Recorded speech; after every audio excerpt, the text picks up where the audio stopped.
2500 cc ഉള്ള ഒരു big size എഞ്ചിനുള്ള ഒരു ഫുൾ സൈസ് സെഡാൻ. അനേകം വർഷങ്ങളായിട്ട് the best car of the ഇയറും the most selling car of the ഇയറുമായിട്ടുള്ളൊരു അവാർഡ്സ് ഒക്കെ നേടിയിട്ടുള്ളൊരു പ്യുവർ സെഡാൻ. ഫാമിലീസിനും ലോങ് ഡ്രൈവേഴ്സിനും ഒക്കെ ഒത്തിരി ഇഷ്ടമേറിയ ഡ്രൈവിംഗ് ഡൈനാമിക്സ് ഉള്ള ഒരു സെഡാൻ. ഫ്യുവൽ എഫിഷ്യൻസിയുടെ കാര്യത്തിലും ഒട്ടും മോശമില്ലാത്ത ഹൈബ്രിഡ് ടെക്നോളജി ഉൾപ്പെടുന്ന ഒരു sedan, the one and only Toyota ക്യാമറി hybrid.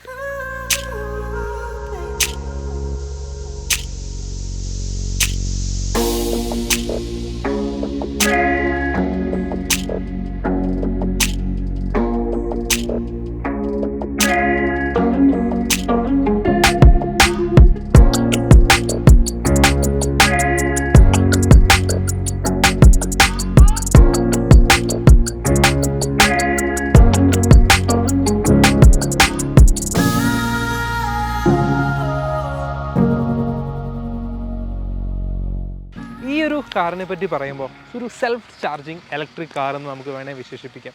കാരണം ഇതിൻ്റെ ഹൈബ്രിഡ് ടെക്നോളജി എന്ന് പറയുന്നത് അത് തന്നെയാണ്. നമ്മൾ ഇലക്ട്രിക് കാറായിട്ട് കൂട്ടാം, ഓട്ടത്തിൽ തന്നെ ചാർജ് ആയിക്കോളും, നമ്മളെ ഇടയ്ക്ക് നിർത്തിയിട്ട് ചാർജ് ചെയ്യേണ്ട ആവശ്യമൊന്നുമില്ല. അതാണ് ഹൈബ്രിഡ് ടെക്നോളജിയുടെ ഗുണമെന്ന് പറയുന്നത്. ടൊയോട്ട എന്ന് പറയുന്നതാണ് ഏറ്റവും ആദ്യം ഹൈബ്രിഡ് കാർസ് നിർമ്മിച്ച് തുടങ്ങിയതും ഏറ്റവും സക്സസ്ഫുൾ ആയിട്ട് അത് കൊണ്ടുപോയിക്കൊണ്ടിരിക്കുന്നതും. ഇപ്പം നിലവിൽ നമ്മുടെ മാരുതി സുസുക്കിയും ടൊയോട്ടയുടെയും ജോയിൻറ്റ് വെഞ്ചറിൽ നമുക്ക് ഹൈ റൈഡറും ഗ്രാൻഡ് വിറ്റേറും ഒക്കെ കാണാൻ സാധിക്കും. അതിൻ്റെയൊക്കെ ഹൈബ്രിഡ് കാർസ് നിർമ്മിക്കുന്നത് ടൊയോട്ടയാണ്. മൈൽഡ് ഹൈബ്രിഡ് കാർസ് നിർമ്മിക്കുന്നത് നമ്മുടെ സുസുക്കിയുമാണ്. അപ്പം ഇവരുടെ ഹൈബ്രിഡ് ടെക്നോളജിയാണ് ഏറ്റവും ബെസ്റ്റ് എന്ന് പറയുന്നത് വേൾഡിലെ തന്നെ. അതുകൊണ്ട് തന്നെ ലോകമെമ്പാടും നോക്കിയാൽ തന്നെ ദ മോസ്റ്റ് സെല്ലിംഗ് ഹൈബ്രിഡ് കാറായിട്ടോ അല്ലെങ്കിൽ ദ മോസ്റ്റ് സെല്ലിംഗ് സെഡാനായിട്ടോ ഒക്കെ കണക്ക് കൂട്ടാൻ പറ്റും നമുക്ക് ടൊയോട്ട ക്യാമറി ഹൈബ്രിഡിനെ. ഇപ്പോൾ നമ്മുടെ ഇരിക്കുന്ന 2024 ലേറ്റസ്റ്റ് മോഡൽ ടൊയോട്ട ക്യാമറിയാണ്. ഇതിൻ്റെ 8th ജെൻ ആണ്. ഇതിന് ഫേസ് ലിഫ്റ്റ് ഒക്കെ നേരത്തെ വന്നിട്ടുണ്ടായിരുന്നു. അതിൽ 8th ജെൻ ക്യാമറയാണ് നമ്മുടെ കൂടെ ഉള്ളത്. അപ്പം ഇതിൻ്റെ ഒരു ഡിസൈൻ നോക്കിയാൽ തന്നെ എനിക്ക് ഭയങ്കര ഇഷ്ടപ്പെട്ടു. പൊതുവേ സെഡാൻസ് ഒക്കെ എല്ലാവർക്കും ഇഷ്ടമുള്ള ഡിസൈൻസ് ആണ് വരുന്നത്. എങ്കിലും അതിൻ്റെ ഡിസൈൻ നോക്കി കഴിഞ്ഞാൽ ഒഴുകി കിടക്കുന്ന ഒരു ഡിസൈൻ ഉണ്ടല്ലോ, ആ വണ്ടി ഓടിപ്പോകുമ്പോഴേ നമ്മൾ റോഡിൽ ഭയങ്കര ഒരു പ്രസൻസ് ആണ് തരുന്നത്. ഇതിന് 4895 mm ആണ് ഇതിൻ്റെ ഡൈമെൻഷൻ വന്നിരിക്കുന്നത്.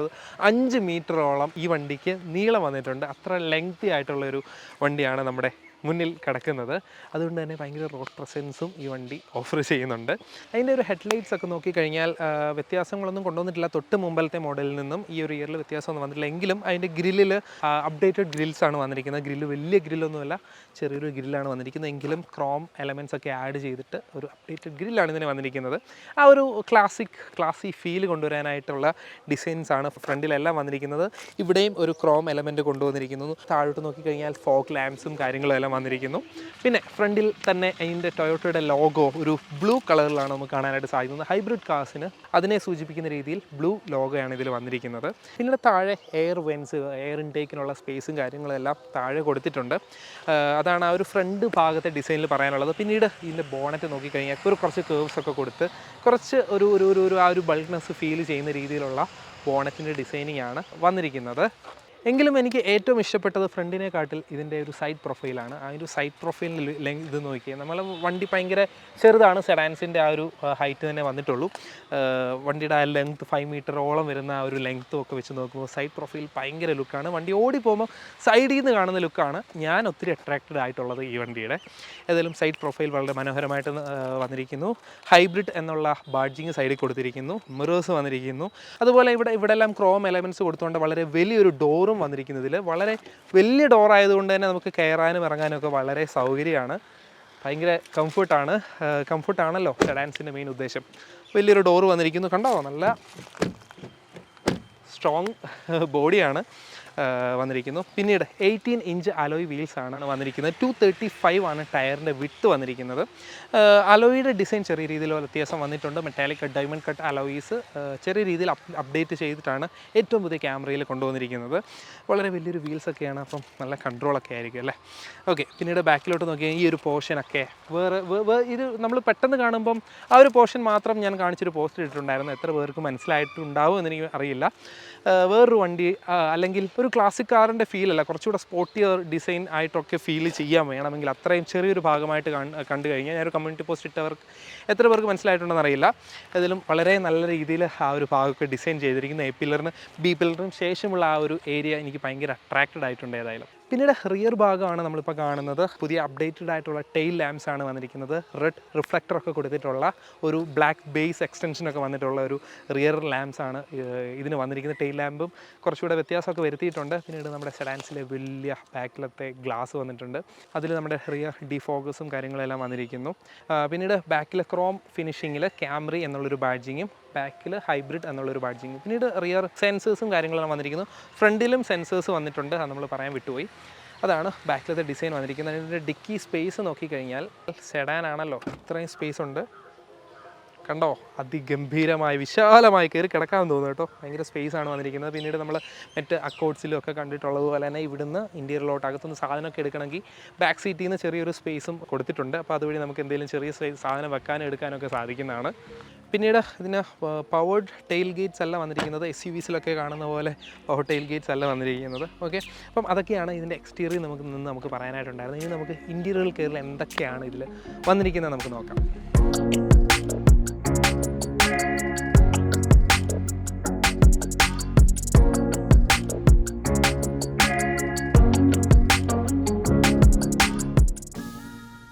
ധാരാളം ഫീച്ചേഴ്സ് വന്നിട്ടുള്ളൊരു പ്രീമിയം ഹൈബ്രിഡ് കാറാണ് നമ്മുടെ ക്യാമറി എന്ന് പറയുന്നത്. ഇതിൻ്റെ ഇതിൽ വന്നു കഴിഞ്ഞാൽ ഇതിന് ആദ്യമേ പവർ ബട്ടൺസ് ഒക്കെ ബ്ലൂ കളറിലാണ് നമ്മൾ കാണുന്നത്. ഹൈബ്രിഡ് കാർസിൽ കാണുന്ന പോലെ ബ്ലൂ കളറിലാണ് ഇതിൻ്റെ പവർ ബട്ടൺസ് എല്ലാം വന്നിരിക്കുന്നത്. പിന്നീട് വലിയൊരു ഡോർ ഓപ്പണിംഗ് ആണ്. നമ്മൾ മുമ്പേ പറഞ്ഞതുപോലെ തന്നെ ആ ഡോറിൽ നമുക്ക് ഇതിൻ്റെ മിറർ അഡ്ജസ്റ്റ്മെൻറ്റും കാര്യങ്ങളും എല്ലാം വന്നിട്ടുണ്ട്. അതുപോലെ തന്നെ മെമ്മറി ഫങ്ഷൻസ് ഇതിൽ കൊടുത്തിട്ടുണ്ട്. അത് വലിയൊരു യൂസ്ഫുൾ ആയിട്ടുള്ള ഒരു ഫീച്ചറാണ്. പിന്നെ ഡോറിൽ നമ്മുടെ സ്റ്റോറേജ് സ്പേസുകളും ബോട്ടിൽ വെക്കാനുള്ള സ്പേസുകളൊക്കെ കാര്യങ്ങളെല്ലാം വന്നിട്ടുണ്ട്. വളരെ നല്ലൊരു ഫിനിഷിംഗ് ആണ് എല്ലാ കാര്യത്തിലും കൊടുത്തിരിക്കുന്നത്. പിന്നീട് സ്റ്റിയറിങ്ങിലോട്ട് വന്നു കഴിഞ്ഞാൽ ആദ്യമേ കാണുന്നത് നോർമൽ ഒരു സ്റ്റിയറിംഗ് ആണ്. അധികം ഹൈപ്പ് കൊടുക്കാനായിട്ടൊന്നുമില്ല. അതിൽ നമ്മുടെ മ്യൂസിക് കൺട്രോൾസും വോളിയം കൺട്രോൾസും നമ്മുടെ വോയിസ് അസിസ്റ്റൻസും കാര്യങ്ങളെല്ലാം കൊടുത്തിരിക്കുന്നു. റൈറ്റ് സൈഡ് നോക്കിക്കഴിഞ്ഞാൽ ക്രൂസ് കൺട്രോൾസിൻ്റെ സ്വിച്ചസ് ആണ് റൈറ്റ് സൈഡിൽ വന്നിരിക്കുന്നത്. പിന്നെ മോഡിൻ്റെ ഒരു സ്വിച്ചും വന്നിരിക്കുന്നു, ഒരു ഹോണും വന്നിരിക്കുന്നു. അതൊക്കെയാണ്. ഫ്ലാറ്റ് ബോട്ടം ഒന്നുമല്ല സ്റ്റിയറിംഗ് വന്നിരിക്കുന്നത്, നോർമൽ സ്റ്റിയറിംഗ് ആണ്. പിന്നീട് steering tilt and telescopic adjustment, electronically adjust ചെയ്യാൻ പറ്റുന്ന സ്റ്റിയറിംഗ് വീൽസ് ആണ് വന്നിരിക്കുന്നത്. അതുപോലെ തന്നെ നമ്മുടെ ഈ ഒരു സംഭവം നമ്മുടെ സീറ്റ്സും ഇലക്ട്രോണിക്കലി അഡ്ജസ്റ്റബിൾ സീറ്റ്സ് ആണ് വന്നിരിക്കുന്നത്. ഡ്രൈവറിനും കോ പാസഞ്ചറിനും റിയർ പാസഞ്ചേഴ്സിനും അഡ്ജസ്റ്റ് ചെയ്യാം. റിയർ പാസഞ്ചേഴ്സിന് ജസ്റ്റ് റിക്ലൈൻ ചെയ്യാനായിട്ടുള്ള ഓപ്ഷൻസ് മാത്രമേ വന്നിട്ടുള്ളൂ. ബാക്കി ഫ്രണ്ടിൽ 10 വേ അഡ്ജസ്റ്റബിൾ സീറ്റ്സ് ആണ് വന്നിരിക്കുന്നത്. ഓക്കെ, പിന്നീട് മറ്റുള്ള ഫീച്ചേഴ്സിലൊക്കെ പോയി കഴിഞ്ഞാൽ നമുക്ക് ഈ CVT ഗിയർ ബോക്സ് ആണ്. ഇലക്ട്രോണിക് CVT ആണ് ഇതിൻ്റെ ടെക്നോളജി വന്നിരിക്കുന്നത്. നമുക്ക് റബ്ബർ ബാൻഡ് എഫക്റ്റോ കാര്യങ്ങളോ ഒന്നുമില്ലാത്ത ഒരു പെർഫോമൻസ് ഫീൽ ചെയ്യാൻ പറ്റിയ രീതിയിലുള്ള ഇലക്ട്രോണിക് CVT ടെക്നോളജിയാണ് ഇതിൻ്റെ ഗിയർ ബോക്സ് വന്നിരിക്കുന്നത്. ഒരേ ഒരു എൻജിൻ ഓപ്ഷനേ ഉള്ളൂ, ഒരേ ഒരു ഗിയർ സിസ്റ്റം ഓപ്ഷനേ ഉള്ളൂ, ഒരേ ഒരു വേരിയൻ്റേ ഉള്ളൂ. അതുകൊണ്ട് തന്നെ നിങ്ങൾക്ക് മാനുവലൊന്നും ചൂസ് ചെയ്യാനുള്ള ഓപ്ഷൻ ഇല്ല. ഓക്കെ, അതാണ് ഗിയർ സിസ്റ്റം വന്നിരിക്കുന്നത്. നമുക്ക് സ്പോർട്സ് മോഡ് സ്വിച്ച് ചെയ്ത് ഓടിക്കാനുള്ള ഓപ്ഷൻസും പാഡിൽ ഷിഫ്റ്റേഴ്സും സഹിതമുള്ള ഗിയർ ഷിഫ്റ്റിംഗ് ഓപ്ഷനാണ് വന്നിരിക്കുന്നത്. പിന്നീട് സ്റ്റിയറിംഗ് വീൽസിൽ നമ്മൾ ബാക്കി പറഞ്ഞില്ലല്ലോ, നമ്മുടെ ഓട്ടോമാറ്റിക് വൈപ്പേഴ്സും ഓട്ടോമാറ്റിക് ഹെഡ് ലാമ്പ്സും എല്ലാം വന്നിട്ടുണ്ട്. അതിൻ്റെ അഡ്ജസ്റ്റ്മെൻ്റ് എല്ലാം അവിടെ വന്നിട്ടുണ്ട്. ഓക്കെ, തിരിച്ച് വരാം. തിരിച്ച് നമ്മുടെ ഈ ഭാഗത്തോട്ട് വന്നു കഴിഞ്ഞാൽ എക്കോ, നോർമൽ, സ്പോർട്ട് എന്നിങ്ങനെ 3 മോഡ്സാണ്, റൈഡിംഗ് മോഡ്സാണ് അവൈലബിൾ ആയിട്ടുള്ളത്. ആ ഒരു 3 ഡ്രൈവ് മോഡ്സിലിട്ട് നമുക്ക് സ്വിച്ച് ചെയ്യാനായിട്ട് സാധിക്കും. എക്കോയിലിട്ട് കഴിഞ്ഞാൽ അറിയാമല്ലോ, നല്ല മൈലേജും, നോർമലായിരിക്കും കൂടുതൽ പേര് യൂസ് ചെയ്യാറുള്ളത്. സ്പോർട്സൊക്കെ പേർപ്പസ്ഫുള്ളി യൂസ് ചെയ്യാറുണ്ടായിരിക്കാം ചിലർ, എനിക്ക് തോന്നുന്നില്ല. കാരണം നോർമൽ മോഡിൽ തന്നെ അത്യാവശ്യം നല്ല പവർ, നല്ല പവർ കിട്ടുന്നുണ്ട്. ഞാൻ സ്പോട്ടൊന്നും ഇട്ടില്ല കേട്ടോ, നല്ല പവർ കിട്ടുന്നുണ്ടായിരുന്നു. പിന്നീട് EV മോഡ്, ബാറ്ററിക്ക് ഒരു നിശ്ചിത ബാറ്ററി പെർസെൻറ്റ് അറ്റൈൻ ചെയ്തതിന് ശേഷം നമുക്ക് EV മോഡിൽ സ്വിച്ച് ചെയ്യാം. അത് സ്വിച്ച് ചെയ്യാതെ തന്നെ ഓട്ടോമാറ്റിക് സ്വിച്ച് ആയിക്കോളും. അല്ലാതെ നമ്മൾ വണ്ടി സ്റ്റാർട്ട് ചെയ്യുമ്പോൾ, ഇപ്പം നമ്മൾ വണ്ടി ഒന്ന് സ്റ്റാർട്ട് ചെയ്ത് കഴിഞ്ഞാൽ വണ്ടി സ്റ്റാർട്ടായിപ്പോൾ, പക്ഷേ സ്റ്റാർട്ടായെന്ന് അറിയാനായിട്ട് പറ്റില്ല. കാരണം എൻജിൻ ഓൺ ആയിട്ടില്ല, ഇലക്ട്രിക് മോട്ടറാണ് ഓൺ ആയിട്ടുള്ളത്. അതുകൊണ്ട് വണ്ടി സ്റ്റാർട്ടായെന്ന് അറിയാനുള്ള ഓപ്ഷൻ ഇല്ല. ഇപ്പോൾ EV മോഡിലാണ് വർക്ക് ആവുന്നത്. ഓക്കെ, പിന്നീട് ഓട്ടോ ഹോൾഡ് വന്നിട്ടുണ്ട്. പിന്നീട് ഇലക്ട്രോണിക് പാർക്കിംഗ് ബ്രേക്സ് ആണ് വന്നിരിക്കുന്നത്. ഹാൻഡ് ബ്രേക്സ് ഒക്കെ ഇലക്ട്രോണിക്കലി ആണ്. പിന്നീട് സീറ്റ് വെന്റിലേഷൻ, 3 സീറ്റ് വെന്റിലേഷൻ ആണ് അവൈലബിൾ ആയിട്ടുള്ളത്. കോ പാസഞ്ചേഴ്സിനും ഡ്രൈവറിനും 3 സ്റ്റെപ്പ് അഡ്ജസ്റ്റബിൾ ആയിട്ടുള്ള സീറ്റ് വെന്റിലേഷൻ വന്നിരിക്കുന്നു. ഇതൊക്കെയാണ് നമുക്ക് ഈ ഒരു ഭാഗത്തുള്ളത്. പിന്നീട് AC, 3 സോൺ AC ആണ് വന്നിരിക്കുന്നത്. ഫ്രണ്ടിൽ 2 പേർക്കും 2 രീതിയിൽ ടെമ്പറേച്ചർ അഡ്ജസ്റ്റ് ചെയ്യാൻ പറ്റിയ രീതിയിലുള്ള ACയും, റിയറിലിരിക്കുന്നവർക്ക് വേറെ രീതിയിൽ അഡ്ജസ്റ്റ് ചെയ്യാൻ പറ്റിയത് 3 സോൺ AC ആണ് ഇതിൽ വന്നിരിക്കുന്നത്. അതുപോലെ തന്നെ നാനോ എന്ന് പറഞ്ഞൊരു ടെക്നോളജി ഉണ്ട്. നമ്മൾ എന്തായാലും AC ഒക്കെ വരുമ്പം കുറച്ച് വാട്ടർ കണ്ടൻ്റ് ഒക്കെ എന്തായാലും കാണും. അതിനെ പ്യൂരിഫൈ ചെയ്ത് കൊണ്ടുവരുന്ന രീതിയിലുള്ള, കുറച്ചുകൂടെ ഡ്രൈ ആക്കി കൊണ്ടുവരാനുള്ള രീതിയിലുള്ള ടെക്നോളജിയാണ് നാനോ ടെക്നോളജി. അത് ഇതിൻ്റെ എയർ കണ്ടീഷനിൽ വന്നിട്ടുണ്ട്. പിന്നീട് ഒരു ഇൻഫോർടൈൻമെൻറ്റ് സിസ്റ്റം വന്നിട്ടുണ്ട്. ഒരു നോർമൽ വലിയ കാസിലൊക്കെ കൊടുക്കാറുള്ള ഒരു നോർമൽ സൈസ് ഇൻഫോർടൈൻമെൻറ്റ് സിസ്റ്റമാണ് വന്നിരിക്കുന്നത്. ടച്ച് റെസ്പോൺസ് ഒന്നും കുഴപ്പമില്ല. സൈഡിൽ എല്ലാം സ്വിച്ചസ് ആണ് വന്നിരിക്കുന്നത്. അതുകൊണ്ട് തന്നെ ടച്ച് ചെയ്ത് കഷ്ടപ്പെട്ട് ഓടിക്കുമ്പോൾ കഷ്ടപ്പെട്ട് സെർച്ച് ചെയ്യേണ്ട ആവശ്യമൊന്നുമില്ല. ആ സ്വിച്ചസ് പ്രസ് ചെയ്യുന്നത് കുറച്ചുകൂടെ സൗകര്യമായിട്ട് എനിക്ക് ഫീൽ ചെയ്തിട്ടുണ്ട്. പിന്നീട് ഇൻഫോർടൈൻമെൻറ്റ് ധാരാളം ഓപ്ഷൻസും കാര്യങ്ങളെല്ലാം ഉണ്ട്. ഇതിൽ തന്നെ നമ്മുടെ EV മോഡിൻ്റെ സെറ്റിങ്സ് അറിയാനായിട്ട് സാധിക്കും. ബാറ്ററി എന്തുമാത്രം ചാർജ് ബാക്കിയുണ്ട്, ഇപ്പോൾ ഏത് മോഡിലാണ്, എത്ര വാട്ട് പവറാണ് കൺസ്യൂം ചെയ്യുന്നത് എല്ലാം നമുക്ക് സാധിക്കും. മൈലേജിൻ്റെ ഡീറ്റെയിൽസും എല്ലാം നമുക്ക് അറിയാൻ സാധിക്കുന്ന ഒരു ഇൻഫോർടൈൻമെൻറ്റ് സിസ്റ്റമാണ് വന്നിരിക്കുന്നത്. പിന്നീട് ഫ്രണ്ടിലെ ആ ഒരു ഡാഷ് ബോർഡിൻ്റെ ആ ഒരു ഡിസൈൻ, ആ ഒരു ഫ്രണ്ടിലെ പല കളർ കോമ്പിനേഷൻസ് ആയിട്ടുള്ള ഒരു ബ്ലാക്ക് വുഡിൻ്റെ ഫിനിഷും അതുപോലെ നമ്മുടെ ഒരു ബീച്ച് കളറും എല്ലാം കൂടെ കമ്പൈൻഡ് ആയിട്ട് വന്നിട്ടുള്ള ഒരു നല്ലൊരു ക്ലാസിക് ലുക്കിലാണ് ഇതിൻ്റെ ഫ്രണ്ട് ഡാഷ് ബോർഡ് ഡിസൈൻ ചെയ്തിരിക്കുന്നത്. JBLൻ്റെ സ്പീക്കേഴ്സ് വന്നിരിക്കുന്നു. നല്ല സൗണ്ട് ക്വാളിറ്റിയുള്ള JBL സ്പീക്കേഴ്സാണ് കൊടുത്തിരിക്കുന്നത്. ഞാൻ മുമ്പേ കേട്ടിരുന്നു, ഇപ്പോൾ കേൾപ്പിക്കാൻ സാധിക്കില്ല, കോപ്പിറൈറ്റ് ഇഷ്യൂസ് ഒക്കെ ഉള്ളതുകൊണ്ട്. പിന്നീട് എയർ ബാഗ്സ്, 6 എയർ ബാഗ്സ് ആണ് വന്നിരിക്കുന്നത്. പിന്നീട് ഫ്രണ്ടിൽ വയർലെസ് ചാർജിങ് ഉണ്ട്, നമ്മൾ വിട്ടുപോയിരുന്നു. വയർലെസ് ചാർജിങ്ങിൻ്റെ ഓപ്ഷൻസ് എല്ലാം വന്നിട്ടുണ്ട്. അതുപോലെ 120 വാട്ടിൻ്റെ ചാർജിങ് പോർട്ടും വന്നിട്ടുണ്ട്. നമുക്ക് ലാപ്ടോപ്സും കാര്യങ്ങളെല്ലാം ചാർജ് ചെയ്യാൻ പറ്റിയ രീതിയിലുള്ള ചാർജിങ് പോർട്ട് വന്നിട്ടുണ്ട്. പിന്നീട് ഇവിടെ വളരെ വലിയൊരു സ്റ്റോറേജ് സ്പേസ് ആണ് ഇവിടെ ഫ്രണ്ടിൽ കൊടുത്തിരിക്കുന്നത്. നല്ല സ്പേഷ്യസ് ആണ്, കുറേ സാധനങ്ങൾ വെക്കാനായിട്ട് സാധിക്കും. അവിടെയും ഡോർ പാഡിൽ സ്പീക്കേഴ്സും അതുപോലെ ബോഡിൽ ഹോൾഡേഴ്സിൻ്റെ സ്പേസും എല്ലാം ഡോർ പാഡ്സിൽ കൊടുത്തിരിക്കുന്നു. ഓക്കെ, പിന്നീട് മുകളിലോട്ട് നോക്കിക്കഴിഞ്ഞാൽ നമ്മുടെ മൂൺ റൂഫിൻ്റെ അഡ്ജസ്റ്റ്മെൻറ്റും കൺട്രോൾസും എല്ലാം കൊടുത്തിരിക്കുന്നു. അപ്പും ഡൗണും ചെയ്യാനുള്ള ഓപ്ഷൻസ് എല്ലാം കൊടുത്തിരിക്കുന്നു. അതിൻ്റെ ഡോർ നമുക്ക് മാനുവലി ഓപ്പൺ ക്ലോസ് ചെയ്യാനായിട്ട് സാധിക്കും. അതിനുശേഷം നമുക്ക് കൺട്രോൾസ് എല്ലാം ഇവിടെയാണ് വന്നിരിക്കുന്നത്. നമ്മുടെ ലൈറ്റ്സിൻ്റെ കൺട്രോൾസ് എല്ലാം ഇവിടെ വന്നിരിക്കുന്നു. നമ്മുടെ സൺഷെയ്ഡ് അതിൽ മിററും വിത്ത് ലൈറ്റും ആണ് വന്നിരിക്കുന്നത്.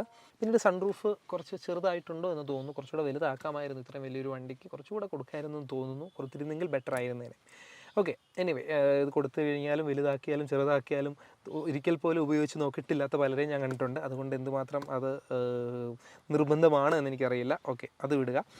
പിന്നെ വലിയൊരു ലെഗ് സ്പേസിൻ്റെ കാര്യം നമ്മൾ പറഞ്ഞല്ലോ. ഇനി ലെഗ് സ്പേസ് നോക്കേണ്ട ഇവിടെ അല്ലല്ലോ, ബാക്കിലല്ലേ. നമുക്ക് ബാക്കിൽ പോയിരുന്ന ലെഗ് സ്പേസ് ഒക്കെ നോക്കാം. ബാക്കിലെ ലെഗ് സ്പേസ് കാണിക്കണമെങ്കിൽ കുറച്ച് വൈഡായിട്ടുള്ള ക്യാമറ വേണം.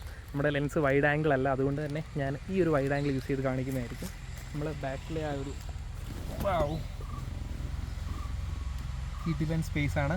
ഈ സീറ്റ് ഞാൻ ഏറ്റവും ബാക്കിലോട്ടാണ് ഇട്ടിരിക്കുന്നത് എങ്കിൽ തന്നെയുള്ള സ്പേസ് നോക്കി. സ്പേസ് എന്തായാലും കാണാം, അതിൽ തർക്കമൊന്നുമില്ല. അത് ഞാൻ ജസ്റ്റ് കാണിച്ചു തന്നേ ഉള്ളൂ. ഓക്കെ, പിന്നീട് 3 പാസഞ്ചേഴ്സിനും ഹെഡ് റെസ്റ്റ്, അഡ്ജസ്റ്റബിൾ ആയിട്ടുള്ള ഹെഡ് റെസ്റ്റ് വന്നിട്ടുണ്ട്. ബാക്കിലെ സീറ്റ്സിൻ്റെ കൺട്രോൾസും AC-യുടെ കൺട്രോൾസും ഇൻഫോർടൈൻമെൻറ്റ് കൺട്രോൾസും എല്ലാം കൊടുത്തിരിക്കുന്ന ആ ഒരു ചെറിയ ടച്ച് സ്ക്രീനാണ് ഇത്. ഇതിൽ പ്രസ് ചെയ്ത് നമുക്ക് കണ്ടോ സീറ്റെല്ലാം അഡ്ജസ്റ്റ് ചെയ്യാനായിട്ടുള്ള ഓപ്ഷൻസ് വന്നിട്ടുണ്ട്. ആ ഒരു ടച്ച് സ്ക്രീൻ യൂസ് ചെയ്ത് നമുക്കതെല്ലാം ചെയ്യാനായിട്ട് സാധിക്കും. പിന്നീട് ബാക്കിലെ ഈ ഒരു സൺഷെയ്ഡും നമുക്ക് ഇത് യൂസ് ചെയ്ത് നമുക്ക് കൺട്രോൾ ചെയ്യാനായിട്ടുള്ള ഓപ്ഷൻസും വന്നിട്ടുണ്ട്. അതുപോലെ തന്നെ ബോട്ടിൽ ഹോൾഡേഴ്സ്, നമുക്ക് കപ്പ് ഹോൾഡേഴ്സ് വെക്കാനുള്ള സ്പേസും ആ ഒരു ബട്ടൺ പ്രസ് ചെയ്യുമ്പോൾ തന്നെ വരും. പിന്നീട് ഈ ഹാൻഡ് റെസ്റ്റ് നമുക്ക് ഫോൾഡ് ചെയ്ത് വെക്കാനുള്ള ഓപ്ഷൻ ഉണ്ട്. അത് വെച്ച് കഴിഞ്ഞാൽ സുഖമായിട്ട് 3 പേർക്ക് ഇരിക്കാനുള്ള സ്പേസ് ഉണ്ട്. നമ്മൾ ഡ്രോൺ ഷൂട്ടിന് കൊണ്ടുവന്ന സാധനങ്ങളൊക്കെ സൈഡിൽ ഇരിപ്പുണ്ട് കേട്ടോ. ഓക്കെ, അത് വേറൊരു കാര്യം കാണിച്ചില്ലല്ലോ. ഇതുവഴി നമുക്ക് ലഗേജ് സ്പേസ് മാനേജ് ചെയ്യാനായിട്ടുള്ള സ്പേസ് ഉണ്ട്. നമുക്ക് എന്തെങ്കിലും സാധനങ്ങൾ ഈ സ്ഥലത്തുകൂടി പോകാൻ പറ്റുന്ന സാധനങ്ങൾ വെക്കാനായിട്ടുള്ള സ്പേസാണ് അത്. നമുക്ക് അതുവഴി നമ്മുടെ ബൂട്ട് സ്പേസിലോട്ട് സാധനങ്ങൾ ട്രാൻസ്ഫർ ചെയ്യാനായിട്ടുള്ള ഓപ്ഷനും വന്നിട്ടുണ്ട്. ഓക്കെ, അപ്പം ഹെഡ് സ്പേസ് ഒക്കെ കണ്ടില്ലേ, അതിനൊന്നും തർക്കം ഇല്ലാത്ത കാര്യങ്ങളാണ്.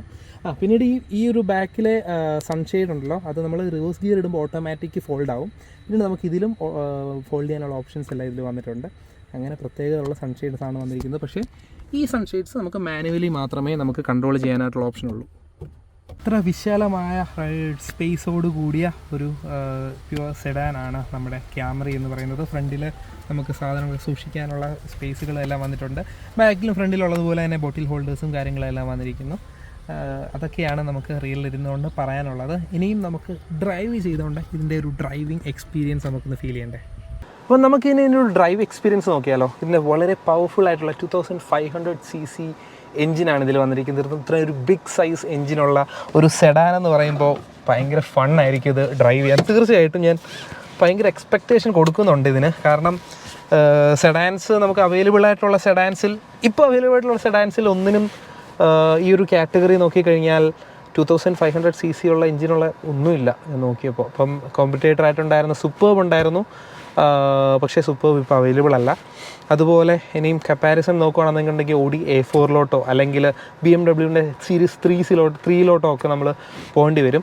ഏതായാലും നമുക്ക് ഇതിൻ്റെ പെർഫോമൻസ് ഒന്ന് നോക്കാം. ഇത് കണ്ടു കഴിഞ്ഞാൽ ഭയങ്കര ക്ലാസിക് കാറാണ്, അല്ലെങ്കിൽ ഒരു ഗ്രൗണ്ടഡ് ആയിട്ടുള്ളൊരു പ്യുവർ സെഡാനാണ്, ഒരു ഫാമിലി പർപ്പസിന് യൂസ് ചെയ്യുന്ന കാറാണ്. അപ്പോൾ അതിൻ്റെ ഡ്രൈവബിലിറ്റി ഒക്കെ കൂടുതലും ആ രീതിയിൽ ഓറിയൻറ്റഡ് ആയിട്ടായിരിക്കും എന്നായിരിക്കും നമ്മൾ എക്സ്പെക്റ്റ് ചെയ്യുന്നത്.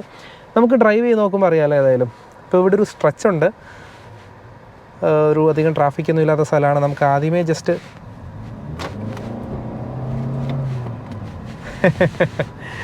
ആ ഒരു ഫീല് നോക്കിയതാണ് കേട്ടോ. പ്രതീക്ഷയ്ക്ക് വകയുണ്ട്. നമുക്ക് ഏതായാലും ഡ്രൈവ് ചെയ്ത് നോക്കാം. ഇപ്പോൾ സീറ്റിങ്ങിൻ്റെ കാര്യത്തിലെല്ലാം നല്ല ഒരു കംഫി ഫീലാണ് എനിക്ക് ഫീൽ ചെയ്തത്. വാവ്, നമ്മൾ ഒരിക്കലൊരു അക്കോർഡ് V6 റിവ്യൂ ചെയ്തിട്ടുണ്ട്, നിങ്ങൾ കണ്ടിട്ടുണ്ടാവില്ല. അപ്പം ആ ഒരു രീതിയിലുള്ള സീറ്റിംഗ് ഒക്കെ എനിക്ക് ഫീൽ ചെയ്യുന്നു. ഭയങ്കര കംഫർട്ടായിട്ടുള്ള ആ ഒരു സ്പോർട്സ് കാറിൻ്റെ എന്നല്ല, ഡ്രൈവ് ചെയ്യാൻ അത്ര കംഫർട്ടായിട്ടുള്ളൊരു സീറ്റിംഗ് പൊസിഷനാണ്. പിന്നീട് സീറ്റ് വെൻറ്റിലേഷൻ ഉള്ളത് വലിയൊരു കാര്യമാണ് കേട്ടോ. 3 ലെവൽ സീറ്റ് അഡ്ജസ്റ്റബിൾ സീറ്റ് വെൻറ്റിലേഷനാണ് ഇതിന് കൊടുത്തിരിക്കുന്നത്. ഇപ്പം ലെവൽ 3 കിടക്കുന്നത് ഓൾറെഡി. അതുകൊണ്ട് നമ്മുടെ ബാക്കൊക്കെ നല്ല കൂളായിട്ടിരുന്നോളും. ഇപ്പോഴത്തെ ചൂട് അറിയാമല്ലോ, ഈ ഒരു ചൂടത്തൊക്കെ പോകുമ്പോൾ മസ്റ്റായിട്ട് വേണ്ടിയൊരു സംഭവമാണ് അതൊക്കെ. ചെറിയ കാസിൽ വരെ വേണമെന്ന് തോന്നിപ്പോകും. അതെന്തായാലും ഇതിൽ കൊടുത്തിട്ടുണ്ട്. കോ പാസഞ്ചറിനുണ്ട്, ഡ്രൈവറിനും ഇത് കൊടുത്തിട്ടുണ്ട്. പിന്നീട് അതുപോലെ തന്നെ മെമ്മറി ഫങ്ഷൻസ്, പ്രീമിയം കാസിലോട്ടൊക്കെ പോകുന്നവർക്ക് മെമ്മറി ഫങ്ഷൻസ് ഇല്ലാതെ പറ്റില്ല.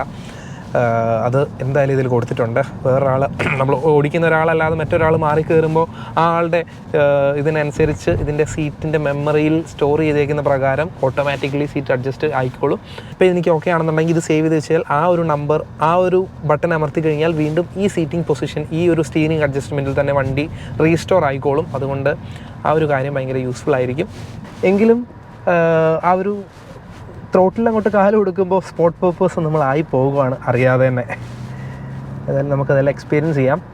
ഇപ്പം ഇതിൻ്റെ ഏറ്റവും വലിയ പ്രത്യേകത എന്ന് പറയുന്നതാണ് ഇതിൻ്റെ ഇലക്ട്രിക് മോട്ടോർ കമ്പൈൻഡ് ആയിട്ടുള്ള ഇതിൻ്റെ ഒരു എൻജിൻ എന്ന് പറയുന്നത്. അപ്പോൾ 176 PS പവർ പ്രൊഡ്യൂസ് ചെയ്യുന്ന ഒരു 4 സിലിണ്ടർ 2.5 ലിറ്റർ എൻജിനാണ് ഇതിന് വന്നിരിക്കുന്നത്, നമ്മൾ പറഞ്ഞതുപോലെ തന്നെ. അപ്പം അത്രയും വലിയൊരു എൻജിന്, ഇത്ര നല്ല BHP കൊടുത്തിട്ടുള്ള ഒരു എൻജിൻ്റെ കൂടെ കമ്പൈൻഡ് ആയിട്ട് വന്നിരിക്കുന്നത് ഒരു പവർഫുൾ ഇലക്ട്രിക് മോട്ടറാണ്. അതിലും 120 PS പവർ പ്രൊഡ്യൂസ് ചെയ്യുന്ന ഇലക്ട്രിക് മോട്ടറാണ് ഇതിന് കൊടുത്തിരിക്കുന്നത്. അപ്പം രണ്ടും കൂടെ കമ്പൈൻഡ് ആയിട്ട് കിടിലൻ പവറാണ് ഏതായാലും കിട്ടുന്നത് വണ്ടിക്ക്. പവർ കിട്ടുന്നത് മാത്രമല്ല, ഭയങ്കര ഫ്യൂവൽ എഫിഷ്യൻ്റ് ആണെന്നുള്ളതും അതാണ് ഇതിൻ്റെ മെയിൻ ഹൈലൈറ്റ്. കുറേ വർഷങ്ങളായിട്ട് ഇത് best car of the year awards മേടിച്ചിട്ടുള്ള വണ്ടിയാണ് Toyota Camry. The most selling car of the year ആയിട്ട് കുറേ നാൾ പോയിട്ടുണ്ട് ടൊയോട്ട ക്യാമറി, അല്ലെങ്കിൽ ടൊയോട്ട കൊറോള ഒക്കെ നോക്കിക്കഴിഞ്ഞാൽ. കൊറോളയൊക്കെ വേൾഡിൽ തന്നെ ഏറ്റവും സെല്ലിംഗ് ആയിട്ടുള്ള വാഹനങ്ങളിൽ കൂട്ടുന്ന വാഹനങ്ങളാണ്. അപ്പോൾ ആ ഒരു വാഹനത്തിൻ്റെ മൈലേജും ഡ്രൈവിംഗ് ഡൈനാമിക്സും എല്ലാം ഒന്നിലൊന്ന് മെച്ചമായിരിക്കും. നമ്മളേതായാലും നല്ലൊരു റോഡിലോട്ട് കയറിയിട്ട് ഇതിൻ്റെ പ്യുവർ പവർ നമുക്കൊന്ന് എക്സ്പീരിയൻസ് ചെയ്യണം. തൽക്കാലം നമുക്ക് ചെറിയ റോഡ്സൊക്കെ ഉള്ളൂ. ഓക്കെ, അപ്പോൾ നമ്മൾ തേടിയിരുന്ന സ്ട്രെച്ച് എത്തിയിട്ടുണ്ട്. സോ നമുക്ക് ജസ്റ്റ് ഒന്ന് കാലം എടുത്ത് നോക്കാം.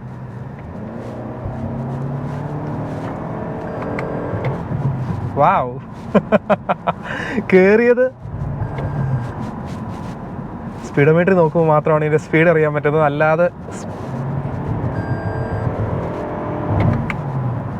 അല്ലാതെ നമുക്ക് ഒരു രീതിയിലുമുള്ള ഒരു ഡിസ്റ്റർബൻസ് ഒരു രീതിയിലും ഫീൽ ചെയ്യുന്നില്ല. കാരണം വണ്ടി അത്ര ഗ്രൗണ്ടഡ് ആണ്. ഇതിൻ്റെ ബാറ്ററി കമ്പാർട്ട്മെൻ്റ് എല്ലാം വന്നിരിക്കുന്നത് കൊണ്ട് അത്രയും വെയിറ്റ് കൊടുത്തിട്ടുണ്ട്. താഴോട്ട് പിടിച്ച് നിർത്തുകയാണ്, ഗ്രാവിറ്റി താഴോട്ട് വണ്ടിയെ പിടിച്ച് നിർത്തുന്നുണ്ട്. അതുകൊണ്ട് തന്നെ ഭയങ്കര കൺട്രോളാണ്.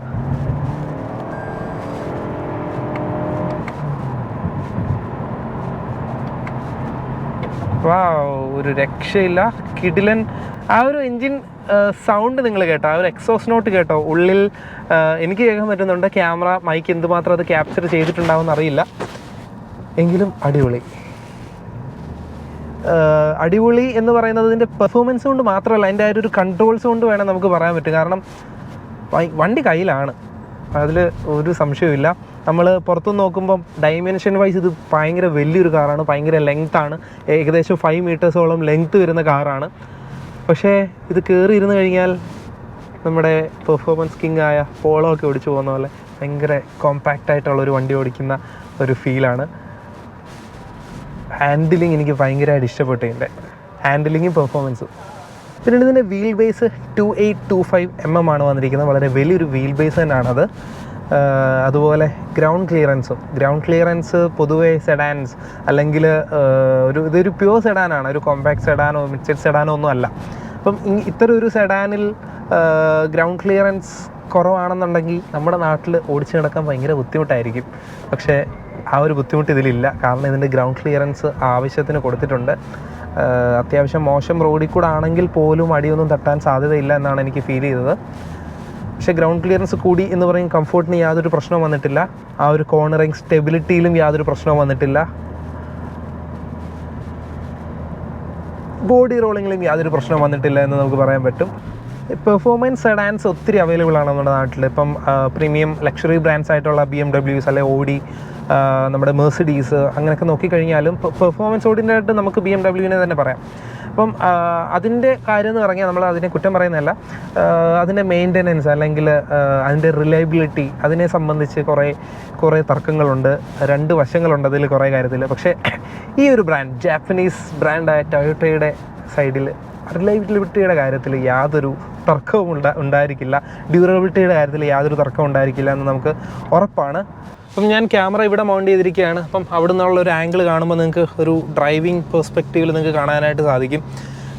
ഏതായാലും ഇതിൻ്റെ ഒരു പൊസിഷനിങ് ഒക്കെയാണ് എനിക്ക് ഏറ്റവും ഇഷ്ടപ്പെട്ട വേറൊരു കാര്യം എന്ന് പറയുന്നത്. ഇപ്പം ഇതിൻ്റെ steering adjustment tilt and telescopic electronically adjustable steerings വന്നിരിക്കുന്നതുകൊണ്ട് തന്നെ അഡ്ജസ്റ്റ് ചെയ്യാൻ വളരെ സിമ്പിളാണ്, വളരെ കൺവീനിയൻ്റ് ആണ്.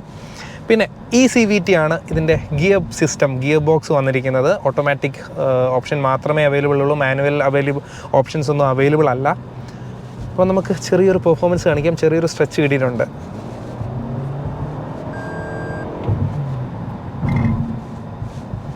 ബ്രേക്കിംഗ് നോക്കണമല്ലോ, ബ്രേക്കിംഗ് അടിപൊളി കേട്ടോ.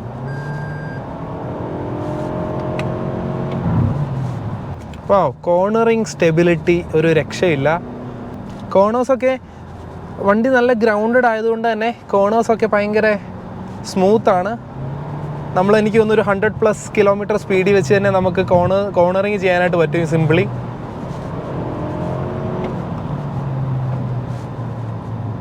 ആ ഒരു 2.5 ലിറ്റർ 2500 cc-യുടെയും 176 bhp-യുടെയും പവർ നല്ല രീതിയിൽ അറിയാനായിട്ടുണ്ട്.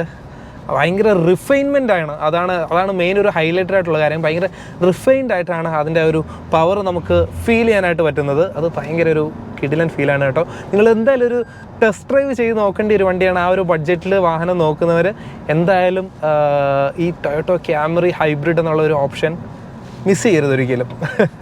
അപ്പം ആ ആംഗിളിൽ നിന്ന് മാറ്റി നമുക്ക് പഴയ ആംഗിളിൽ തന്നെ കൊണ്ടുവരാം. ടൊയോട്ടയുടെ കേസ് നോക്കുകയാണെന്നുണ്ടെങ്കിൽ വണ്ടി വാങ്ങുന്നതിൻ്റെ ഒരു എക്സ്പെൻസ് മാത്രമേ ആദ്യം വരുന്നുള്ളൂ.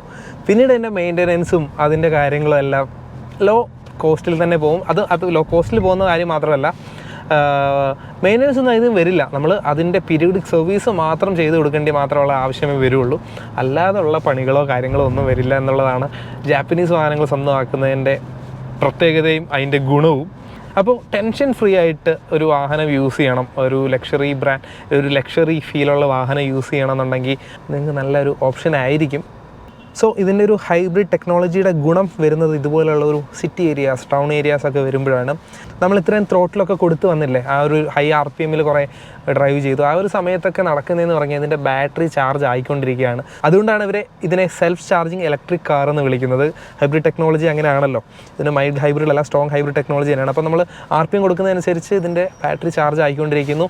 ഇതുപോലുള്ള സിറ്റി ഏരിയാസ് വരുമ്പോൾ നമുക്ക് EV മോഡിലോട്ട് സ്വിച്ച് ചെയ്യാനോ അല്ലെങ്കിൽ ഓട്ടോമാറ്റിക് ഇത് EV മോഡിലോട്ട് സ്വിച്ച് ആകുകയൊക്കെ ചെയ്യും. നമ്മൾ EV കാസിലൊക്കെ കാണാം, വണ്ടി നിർത്തിയിട്ടിട്ട് AC ഒക്കെ കൊണ്ട് വണ്ടിയിലിരിക്കുന്നത്. ആ ഒരു കാര്യങ്ങൾ ഇതിലും പറ്റും. കാരണം വണ്ടി നിർത്തിയിടുമ്പോൾ EV മോഡ് ആകാനുള്ള സാധ്യതയുണ്ട്. ബാറ്ററി ചാർജ് ഉണ്ടെങ്കിൽ ഇവിടെ ഒരു ബട്ടണും കൊടുത്തിട്ടുണ്ട്, EV എന്നുള്ളൊരു ബട്ടൺ കൊടുത്തിട്ടുണ്ട്. ബാറ്ററിയുടെ ഇത്ര പെർസെൻറ്റേജ് കൂടുതലുണ്ടെന്നുണ്ടെങ്കിൽ EV മോഡിലോട്ട് സ്വിച്ച് ആകും. 20% താഴെയാണെങ്കിൽ സ്വിച്ച് ആവില്ല കേട്ടോ.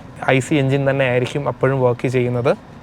പിന്നീട് വേറൊരു ഫീച്ചർ എന്ന് പറയുന്നത്, നമ്മൾ റിവേഴ്സ് ഗിയർ ഇടുന്ന സമയത്ത് ബാക്കിൽ സൺഷെയ്ഡ് കിടക്കുകയാണിപ്പോൾ. നമ്മൾ റിവേഴ്സ് മോഡിലോട്ടാക്കുമ്പോൾ ആ സൺഷെയ്ഡ് ഫോൾഡ് ആയി പോകുന്നുണ്ടോ, അത് ഓട്ടോമാറ്റിക് ഫോൾഡ് ആവും. പിന്നെ നമ്മൾ വണ്ടി കുറച്ചൊന്ന് ഓടിച്ച് കഴിഞ്ഞ് ഡ്രൈവ് മോഡിട്ട് ഓടിച്ച് കഴിഞ്ഞ് മാത്രമേ അത് ബാക്ക് ടു പൊസിഷൻ എത്തുള്ളൂ. പിന്നീട് നമുക്കിത് മാനുവൽ നമുക്കല്ലാതെ നമുക്ക് അഡ്ജസ്റ്റ് ചെയ്യാനുള്ള ഓപ്ഷൻസും ബാക്കിലത്തെ കൺട്രോൾസിൽ വന്നിട്ടുണ്ട്. അപ്പോൾ ഈ വണ്ടി കുറച്ചായിട്ട് ഉപയോഗിക്കുന്നു. അത് ഉപയോഗിച്ചിട്ട് എനിക്ക് തോന്നിയെന്ന് വെച്ച് കഴിഞ്ഞാൽ ഈ ഒരു ബഡ്ജറ്റിൽ വണ്ടി നോക്കുന്നവർ എന്തായാലും ക്യാമറി എന്നുള്ളൊരു ഓപ്ഷനായിട്ട് വെക്കണം. ഒന്ന് ഡ്രൈവ് ചെയ്ത് നോക്കണം. ഡ്രൈവിങ്ങിലും അല്ലെങ്കിൽ അതിൻ്റെ ഒരു റിലയബിലിറ്റിയിലും ഒരു ടെൻഷൻ ഫ്രീ ആയിട്ട് കൊണ്ടു നടക്കാനാണെന്നുണ്ടെങ്കിൽ ഈ ഒരു ബ്രാൻഡ് ബെസ്റ്റാണ്. അത് പ്രത്യേകിച്ച് ഞാൻ പറഞ്ഞു തരേണ്ട കാര്യമില്ലല്ലോ. അല്ലാത്ത ബാക്കി ഫീച്ചേഴ്സിലോ കാര്യങ്ങളിലോ ഒന്നും ടോപ്പ് നമ്പർ 1 ആണെന്ന് ഞാൻ ഒരിക്കലും പറയില്ല. നിങ്ങൾ എന്തായാലും ടെസ്റ്റ് ഡ്രൈവ് ചെയ്യുമ്പം ഇതൊരു ഓപ്ഷനായിട്ട് വെക്കുന്നത് വളരെ നന്നായിരിക്കും. എന്തായാലും ഒന്ന് ടെസ്റ്റ് ഡ്രൈവ് ചെയ്യുന്നതിന് പ്രത്യേകിച്ച് വേറെ നഷ്ടമൊന്നുമില്ലല്ലോ. ഒന്ന് ട്രൈ ചെയ്ത് നോക്കുക എന്നാണ് എനിക്ക് പറയാനുള്ളത്. ഗ്രൗണ്ട് ക്ലിയറൻസ് എനിക്ക് നല്ലതായിട്ട് ഇഷ്ടപ്പെട്ടു കേട്ടോ ഇതിൻ്റെ. കാരണം ഇത്രയും ലെങ്തി ആയിട്ടുള്ളൊരു ബിഗ് സൈസ് സെഡാൻ ആയ സ്ഥിതിക്ക്, ഒരു 5 മീറ്ററോളം ലെങ്ത്ത് വരുന്ന വലിയ വീൽ ബേസ് ഉള്ളൊരു സെഡാൻ ആയ സ്ഥിതിക്ക് അടിയൊക്കെ വേണമെങ്കിൽ തട്ടാം. പക്ഷേ ഇന്ത്യൻ റോഡ്സിന് പറ്റുന്ന രീതിയിലുള്ള ഗ്രൗണ്ട് ക്ലിയറൻസ് ഉള്ളത് കൊണ്ട് തന്നെ ആ കാര്യത്തിൽ നമുക്ക് പേടിക്കേണ്ട ആവശ്യമില്ല. നമ്മളിപ്പം വണ്ടി ഓടിച്ച് രാത്രി ആയിട്ടുണ്ട്.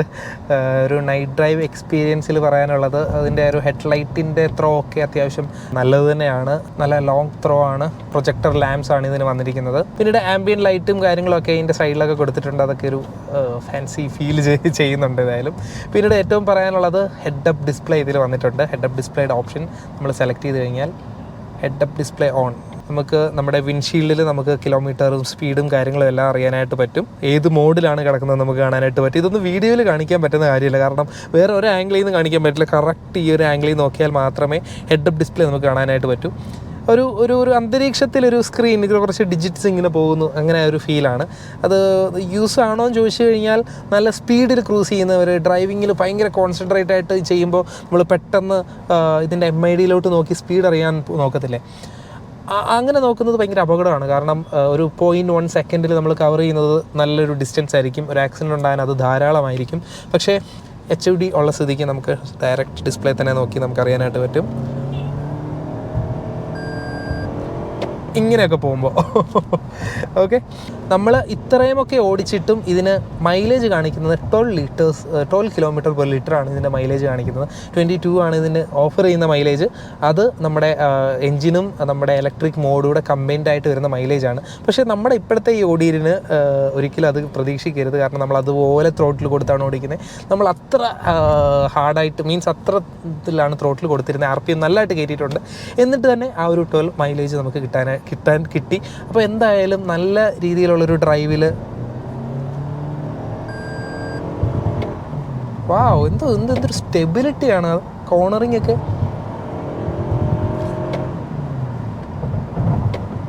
വാവ് 120 ആയിരുന്നു, അറിഞ്ഞില്ല.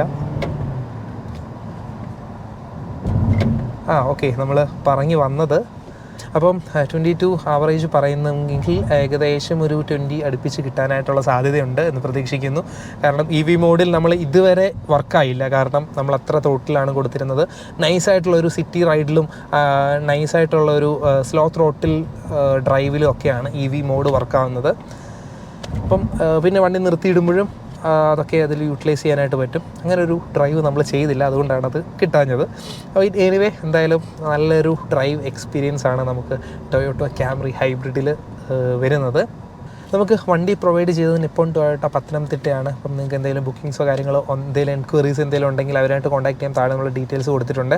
അപ്പോൾ നമ്മുടെ ഡ്രൈവ് എക്സ്പീരിയൻസ് കഴിഞ്ഞിരിക്കുന്നു. നമുക്ക് ഈ വീഡിയോയുടെ കൺക്ലൂഷനിലേക്ക് പോകാം. ഓക്കെ, അപ്പോൾ അതൊക്കെയാണ് നമുക്ക് ടൊയോട്ട ക്യാമറി ഹൈബ്രിഡിനെ പറ്റി സംസാരിക്കാനായിട്ടുണ്ടായിരുന്നത്. അപ്പം ഇതിൻ്റെ എക്സ് ഷോറൂം പ്രൈസ് വരുന്നത് 46 lakhs ആണ്. ഇതിൻ്റെ ഓൺ റോഡ് പ്രൈസ് 58.8 lakhs ആണ് ഓൺ റോഡ് ഈ ഒരു വണ്ടിക്ക് വരുന്നത്. ആ ഒരു പ്രൈസ് റേഞ്ച് വെച്ച് നോക്കുമ്പോൾ ഇതിൻ്റെ കോമ്പറ്റേറ്റേഴ്സായിട്ട് നമുക്ക് കണക്ക് കൂട്ടാവുന്ന വാഹനങ്ങൾക്ക് ഇതിനെക്കാട്ടിൽ 5, 10, 15 ലക്ഷം കൂടുതലാണ് ഇതിൻ്റെ പ്രൈസ് വന്നിരിക്കുന്നത്. ഇതിൻ്റെ സെയിം മോഡൽ തന്നെയാണ് ലെക്സസിൻ്റെ ES എന്ന് പറയുന്നൊരു മോഡൽ അവർ ഇറക്കിയിട്ടുണ്ടായിരുന്നു. ടൊയോട്ടയുടെ ഒരു പ്രീമിയം ബ്രാൻഡാണ് ലെക്സസ് എന്ന് എല്ലാവർക്കും അറിയാം. അവരുടെ ലെക്സസ് ES അതൊരു എക്സാക്ട് ടൊയോട്ട ക്യാമറി തന്നെയാണ് എന്ന് നമുക്ക് പറയാനായിട്ട് സാധിക്കും. അപ്പം ഈ ഒരു വാഹനത്തിൻ്റെ ടെസ്റ്റ് ഡ്രൈവ്സിനും ഇതിൻ്റെ ബുക്കിങ്സിനുമായിട്ട് നിങ്ങൾ പത്തനംതിട്ട നിപ്പോൺ ടൊയോട്ടയുമായിട്ട് കോൺടാക്ട് ചെയ്യുക. അവരുടെ ഡീറ്റെയിൽസ് എല്ലാം നമ്മൾ താഴെ കൊടുക്കുന്നുണ്ട്.